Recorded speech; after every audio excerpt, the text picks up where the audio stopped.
मेरा मैनिफेस्टेशन पूरा नहीं हो रहा, मैंने ये भी किया, मैंने वो भी किया। मैं सब कुछ करती हूँ, सारे रिचुअल करती हूँ, कई साल हो गए, मैनिफेस्टेशन पूरा नहीं हो रहा। आपके भी ये सवाल हैं अगर, तो मैं आज इन्हीं के जवाब देने आई हूँ। नमस्कार, मैं व्योमा हूँ, मैं लॉ ऑफ अट्रैक्शन की कोच हूँ और टैरो गाइड हूँ।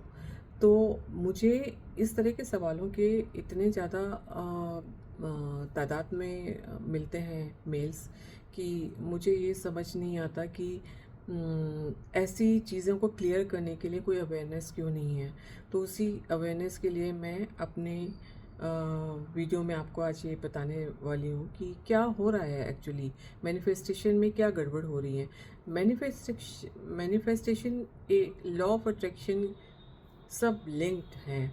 अगर आप लॉ ऑफ अट्रैक्शन को इम्पोर्टेंस नहीं देंगे, सिर्फ मैनिफेस्ट करते रहेंगे। मैनिफेस्ट करना क्या होता है? मैनिफेस्ट करना होता है अपनी इच्छाओं को यूनिवर्स या वो गॉड से बोलना जो कि जिन पे आप बिलीव करते हैं। अगर आप बिलीव करते हैं यूनिवर्स पे, तो आप रात दिन बस एक ही चीज़ को मैनिफेस्ट करते रहते होंगे कि मुझे ये चाहिए, मुझे अमीर बनना है, मुझे मेरा प्यार चाहिए, मुझे मेरा स्पाउस ये करे, मुझे मेरे धन आ जाए, मेरा को डिपेंडेंसी ख़त्म हो जाए। तमाम चीज़ें हैं, बहुत सारे, मुझे नई कार चाहिए, मुझे नया घर चाहिए, बहुत सारी चीज़ें हो जाती हैं जो कि हम विश करते ही रहते हैं, विश करते ही रहते हैं, विश करते ही रहते हैं। ये सोचते नहीं है कि ये विश के साथ साथ और क्या क्या जा रहा है। इस विश के साथ इस तरह से विश करने पे सबसे पहले तो आपका लालच जा रहा है, जो आपकी फ्रीक्वेंसी जा रही है वो फुलफिलमेंट की नहीं जा रही है, वो सिर्फ नीड की जा रही है, वो सिर्फ एक कि आप मतलब बस मुझे देते रहो वाली फीलिंग जा रही है। एक तरफा फीलिंग भेज रहे हैं आपकी, मुझे ये चाहिए, मुझे ये दो, मुझे वो चाहिए, मुझे।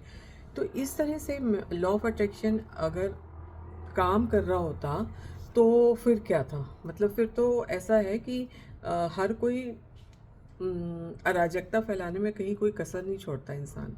तो लॉ ऑफ अट्रैक्शन तभी पूरा होता है जब आप लॉ ऑफ अट्रैक्शन के साथ लॉ ऑफ वाइब्रेशन पे भी ध्यान देते हैं। आप वाइब्रेशन क्या भेज रहे हैं विश मांगते हुए?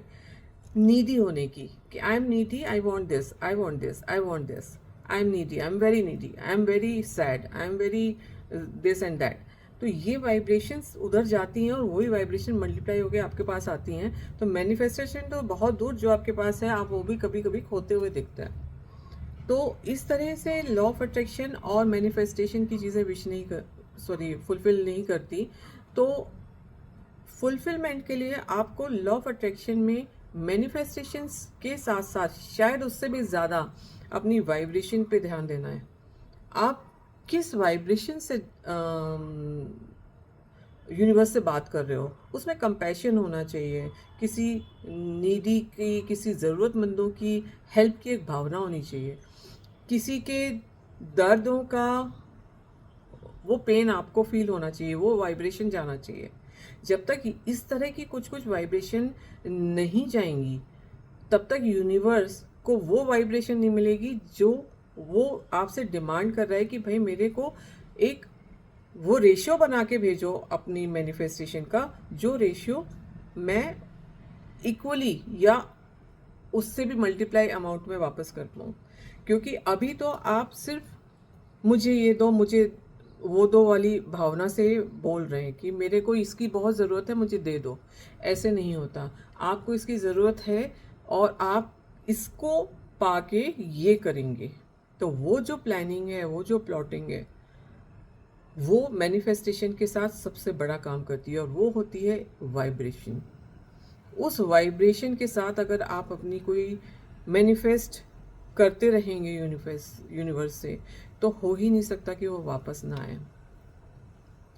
आप यूनियन को लेके चलिए, आप अपनी कम्युनिटी को लेके चलिए, क्योंकि एनर्जी फॉर्म में हम सब एक हैं। तो अगर आपको कुछ मिल रहा है, आपको कुछ यूनिवर्स दे रहा है, उससे बाकी कम्युनिटी और सोसाइटी का क्या? वो इन्वॉल्व क्यों नहीं है? अगर वो इन्वॉल्व है तो हो ही नहीं सकता कि आपको नहीं मिले। आप एनिमल केयर को देखिए, कितनी ज़्यादा ज़रूरत है। आप वहाँ का एम अपना रखिए मैनिफेस्टेशन के साथ कि मुझे बहुत सारे पैसे चाहिए, मुझे 5 करोड़ रुपए चाहिए, 5 करोड़ में जो मुझे मिल जाएंगे तो मैं अपनी कम्युनिटी के लिए ये करूँगी, मैं भूखे कुत्तों के लिए ये करूँगी, इतने सारे डॉग्स घूमते रहते हैं भूखे, उनको कभी मैं ये कर दूँगी, मैं गरीबों को ये कर दूँगी। तो इस तरह की अगर भावनाएं आप ऑलमोस्ट हर मैनिफेस्टेशन के साथ यूनिवर्स को भेजते रहेंगे तो वो उसके कई गुना मल्टीप्लिकेशन में आपको मिलेगा और भरपूर श्योरिटी के साथ मिलेगा। तो एक ये लॉ ऑफ वाइब्रेशन जो है ये शायद किसी को पता नहीं है, ना कि कहीं अवेयर करवाया जाता है।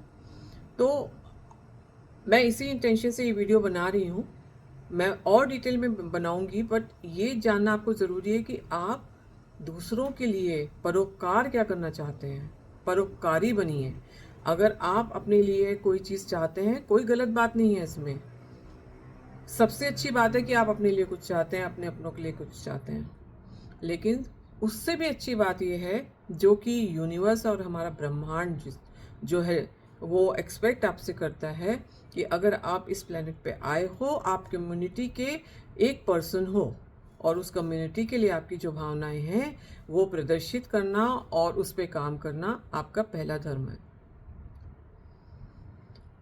बस यही मुझे आप लोगों को अवेयर करना था। नेक्स्ट वीडियो बनाऊंगी बहुत ही जल्दी, थोड़ा और उसमें अवेयरनेस डालूंगी, बताऊंगी आपको कि और क्या हो सकता है और किस तरह की रिचुअल्स होते हैं, किस तरह के हमारे जो 5 एलिमेंट्स होते हैं उनमें कौन से एलिमेंट्स को साथ रख के मैनिफेस्टेशन की जा सकती है सबसे अच्छे तरह से, किस तरह से, सब कुछ मैं डिटेल में बताऊंगी, पर वो नेक्स्ट वीडियो में। इस वीडियो के लिए इतना ही बहुत है। आई होप आप लोगों को थोड़ा बहुत समझ में आया हो। अब आप जो मैनिफेस्टेशन करेंगे जो अगले वीडियो के तक, उसके पहले तक, इस भावना से करके देखिए। हो सकता है 1 दिन में, 1 घंटे में, 2 दिन में या 2 महीने में ही आपकी मैनिफेस्टेशन जो बहुत समय से रुकी है वो ओपन हो जाए पोर्टल और आपकी मैनिफेस्टेशन पूरी हो जाए। थैंक यू बहुत बहुत मेरे साथ जुड़ने के लिए, वीडियो देखने के लिए। प्लीज़ लाइक कीजिए अगर आपको पसंद आता है, और जो लोगों में आप भी अवेयरनेस अपने लोगों में फैलाना चाहते हो उनको ये वीडियो भी दिखाइए, जिससे कि मेरा जो मिशन है लोगों में लॉ ऑफ अट्रैक्शन का की अवेयरनेस को डालना, वो उसमें आप सहभागी होंगे। बहुत बहुत आभार प्रदर्शित कर रही हूँ। Thank you so much. All the best.